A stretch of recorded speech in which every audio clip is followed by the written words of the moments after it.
পরিবারের সচ্ছলতা ফেরাতে সন্তানের বিদেশের পাড়ি দেয়া, সেখানে দুর্বৃত্তদের গুলিতে প্রাণ যায় আদরের ধনের। চোখে মুখে অন্ধকার দেখছেন বাবা মা সহ স্বজনরা। মাত্র 2 মাস আগে ঠাকুরগাঁও জেলার রানীশঙ্কল উপজেলার চিকনমাটি গ্রামের দুলাল হোসেনের ছেলে সোহান দক্ষিণ আফ্রিকায় কাজের সন্ধানে পাড়ি দেয়। পরিবারের সদস্যরা জানায়, দেশটির জোহানেসবার্গের অদূরে কেতলেহং নামক এলাকায় একটি মুদির দোকানে কর্মরত ছিলেন তিনি। তবে পূর্ব থেকেই পাশের স্থানীয় দোকান মালিকের সঙ্গে দ্বন্দ্ব ছিল সোহানের মুদির দোকানের মালিকের। বৃহস্পতিবার রাতে সোহান দোকান থেকে বাইরে যাওয়া মাত্রই আগে থেকে ওত পেতে থাকা দুর্বৃত্তরা অতর্কিতভাবে গুলি চালায়। এতে ঘটনাস্থলেই মৃত্যু হয় তার। আমার ভাতিজাকে 2 মাস বেঁচে গেছে। আমরা খুব নিঃশ্বাস, আমাদের যেন সরকার এই ব্যাপারটা আমাদের একটু দেখে।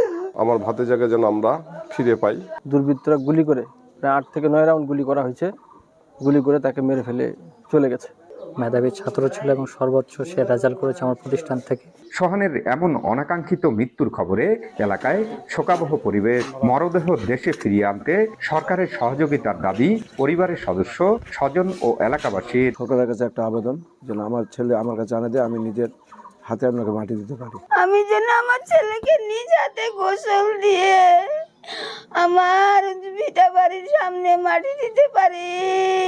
দুলাল ও শাহিনুর দম্পতির 3 সন্তানের মধ্যে সোহান ছিল মেঝো। জিয়াউর রহমান বকুল, সময় সংবাদ, ঠাকুরগাঁও।